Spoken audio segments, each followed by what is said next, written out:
ومن أحسن قولا ممن دعا إلى الله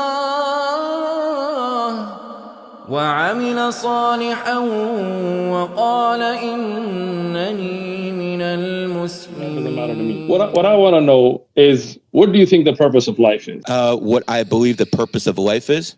Yes. I think that's what we're all here to figure out, isn't it? I think that the purpose of life is maybe different for different people. I don't think everyone has the same mission on life. Do you believe that, sir? I do not. Okay. So do you believe there's a God? Of course I believe there's a God. I'm not going to argue if there's a God or not. Great. Do you believe that God sent us guidance in the way of prophets like Abraham and Moses and so on? I think that could be taken into question. Good I think dawah. when it comes down to it, I can believe in the higher power without believing fairy tales and holy books that cannot be proven. Okay. So once again, the question there was, do you believe there's a God? And you said, yes, I believe. I said, do you believe that God sent us messengers like Jesus and Abraham, Moses, Muhammad, peace be upon them? And you gave kind of like a roundabout answer, but basically you're saying no, you think they're fairy tales. I say I actually like evidence, my friend. I've actually and there's no way to prove that because it's very difficult to argue faith. But what I want to go back to for a second was, do you believe that everyone has a soul, sir? Yes. Okay. Do you believe that some souls are older than others? No. No. So everyone in your mind has a soul that is basically doing one mission. We all have one mission in life. فقال سبحانه وتعالى ما خلقت الجن والإنس إلا ليعبدون. So let me explain that. You don't even listen. Like, you're nodding your head as if you understood what I said. Language, my friend. I apologize. I got you. Relax. No problem, bro. I got you. I speak plenty of languages. I'll translate for you. No problem. All right. Allah says in the Quran, I did not create jinn or ins, the human or the jinn kind, except to worship me. So that means the purpose of all of our creation. And you can go back to the 10 Commandments, you can go to Abraham, you can go to Moses, but again, you don't believe in them, so we'll talk about that. I believe that those souls were created in a place called Alam al-Arwah, a place that we were only souls. The Prophet Muhammad, peace and blessings be upon him, told us that there was a time when you were just a soul, no body, and you were like armies, meaning you were in brigades, and you met each other. And that's why many times you meet somebody, SNEAKO, I'm sure you've had that experience, you meet somebody, immediately you like them. You have this connection.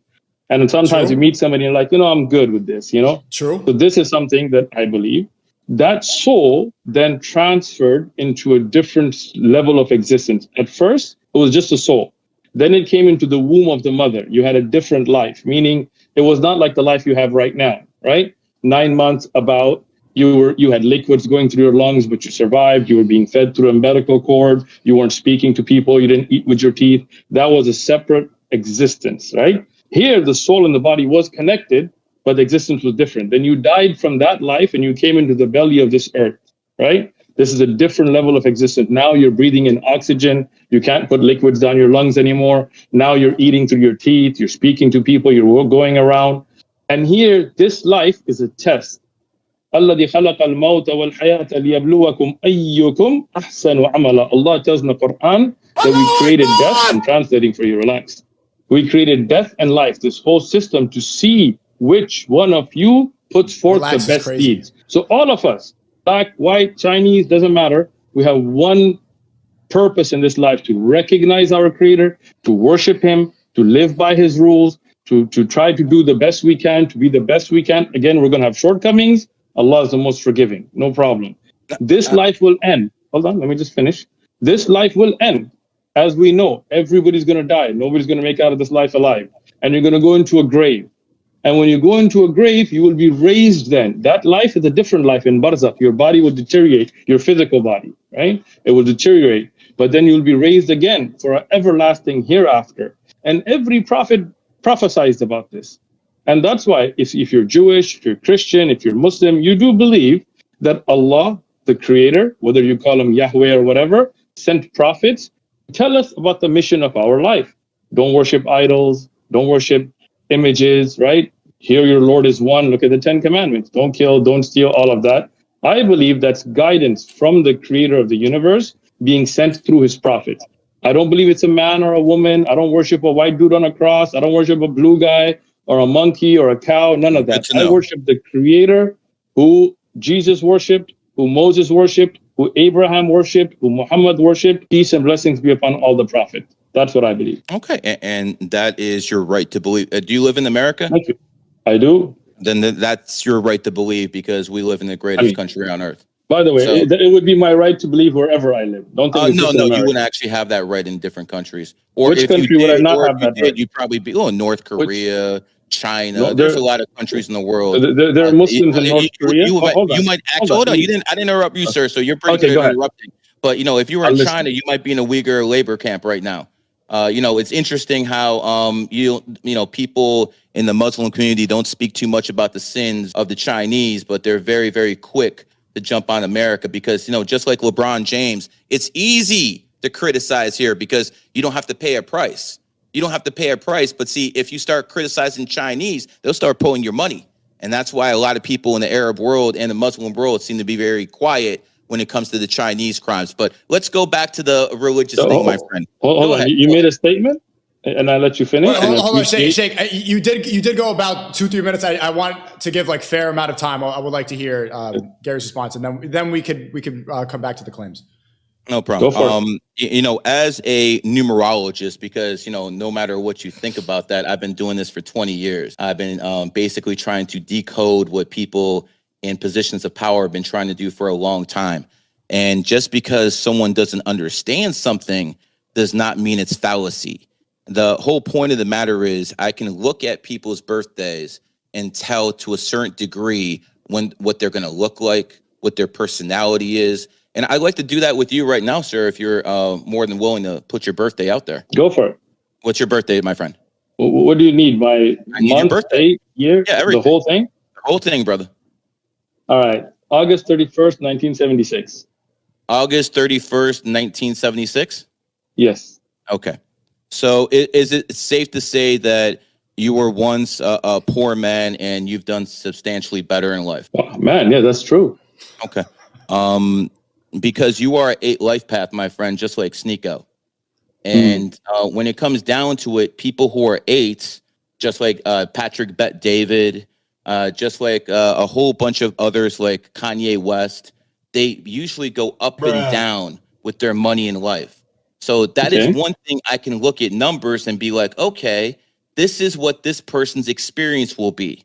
Second, I'll look at you because you're born in on the 31st with 3 and 1 is 4. I can tell you're a very hardworking man. I can tell you're a very conservative man. I can tell that my friend over here that you outwork people. That's how the hell you made it in life. You work, and you don't stop. If I'm wrong, you can please tell me. No, he's. Oh, you got you. I do work hard, man. That's amazing. I'm also going to say that you have the aura of authority over people, and your word. You are honest. And your word means everything to you. Your word means everything to you. If you actually say you're going to do something, you're going to go out there and do it because that's what you are. You're born in the year of the dragon, and dragons are the most honorable people in the world. They will die before they will not fulfill a promise. So little things like that I can tell by people's birthdays. I can also tell you that a good majority of religious leaders tend to be 8s. Because people who are 8s are the ones with power. Power isn't always about money. Power is always sometimes about the crowd, the masses. When it came down to revolutions like the French Revolution, it was the religious people that started certain things. So the powers have always been with the priests, the imams. And those are the things that I've noticed through history. I will also say one other thing. Do you believe in karma, sir? Define karma. You do bad things will come onto you. I believe in God's judgment. Yeah. Do you believe that God, if you do bad things, that God will punish you? Yes. But not like the Hindu concept. I understand. But as an 8 life path, you have to also understand that karma adds up to 8. So remember we talked about language and certain things. K equals the 11th letter. A is 1. R is the 18th. So basically adds up to 26. 2 and 6 is 8. What goes around comes around. Karma. 8, huh? Exactly. Shaykh Uthman, can I interrupt? I just want to see, did any of this surprise you, or does it sound like the normal astrology mumbo jumbo? I'm in shock right now because that describes me to a T. That's amazing. Was that any different than when girls read their astrology charts, or are you being facetious? Or is that no. You got that from the numbers, right? Correct. That's not some of it was astrology, but 95% was numerology. You know what's funny, SNEAKO? What's funny? I wasn't born on 3rd of August, 1976.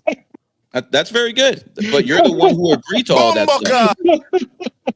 You're the one to agree to all that stuff. You see this? You see this? I actually was born in another month in another year, which I'm like, I'm going to speak now. SNEAKO, it's my turn. My turn now. My turn. Did I listen? Did I listen or did I not listen? You gave false information. Wait, I want to hear Shaykh Uthman. Can I hear your response now for about a minute? That's a lie. Thank you. It's not a lie, actually, because when I was born in Pakistan, they miswrote my birth date. That was the actual birth date they wrote, but it was wrong. My actual birth date is not that. And everything you said, you just kind of guessed off my personality and what you wrote about me online. Let me finish. Because it did match, except that you did not get that information from that birth date, because that wasn't my birth. I was testing you, and you showed that there's all a facade. I did not know he was lying. I did not know. You figured out a facade. You figured out, okay, this guy came. Maybe you watched a video about my background, and you said, let me take the numbers and make a mix to present what you thought about me, even though it turns out that wasn't based on the numbers, because those weren't the numbers. Shaykh Uthman, man, he's one of the funniest debaters too, and even Gary pointed out. I even warned Gary before. I met him for lunch. Thanks a lot to him for that. And I told him, like, if you want to debate Shaykh Uthman, just know, like, his debate tactics are it's so difficult to debate him, because like he knows. I don't want to like reveal his tactics, but it's not something he's ever told me. But I noticed it like hosting it. Shaykh Uthman is like just the right enough passive aggressive and also direct at the same time. Because passive aggressive is like, that's how women will argue, but he does it just enough to be direct and aggressive and at you, but also being like, he just has the right amount of patronizing. So you'll talk and then I'll talk. Okay, are you finished? Are you finished? Are you done? I let you speak. Now I'm going to speak. And it's like, he does the right amount to make you look like a piece. So that he knows how to disarm the aggressive nature of a lot of people. Because Gary, especially like I saw it with Zerka, I highly recommend you guys watch that stream, the debate that Shaykh Uthman had with Zerka, because Zerka will come in like, I'm the sword, you homosexual, retard. And then Shaykh Uthman is like, okay, are you done? Are you done? And you're like, and then they have to drop their guard. They can't go that aggressive style.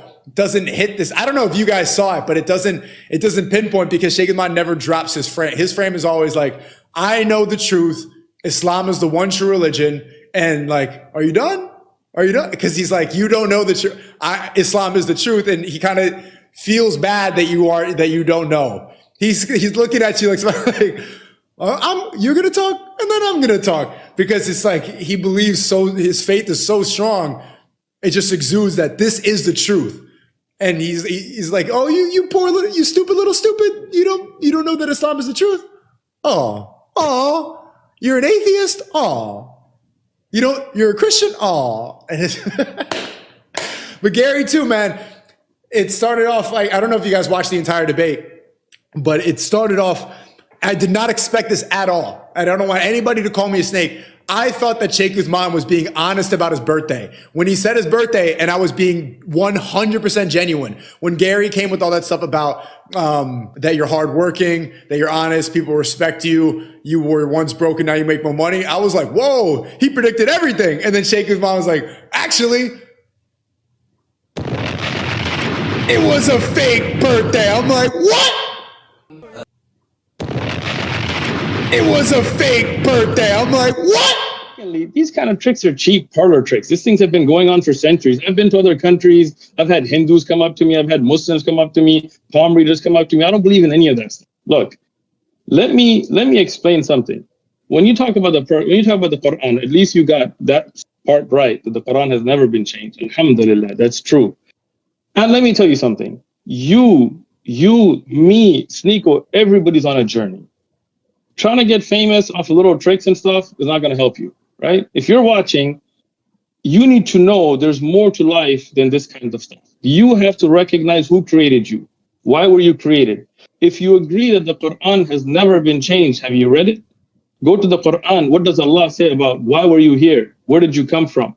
We as Muslims know that we have a creator who created us. Not to try to, pull little tricks by blindfolding and putting money in things. No. Recognize what's the greater purpose you have. Do you worship your Lord the way he has ordained upon you, the way Jesus and Abraham and Moses and Muhammad worship by putting their head on the ground? Do you worship that 5 times a day? Are you living that lifestyle, staying away from alcohol and pork and drugs to keep you clean, to be the best person you can? That is what's more important here. It's what's the purpose of life. You understand?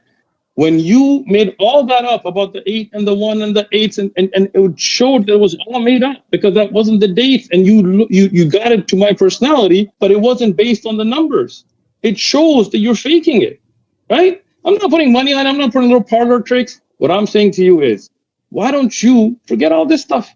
Go first and foremost, put your head down to your creator and pray to your Lord and say, oh, the one who created me, guide me.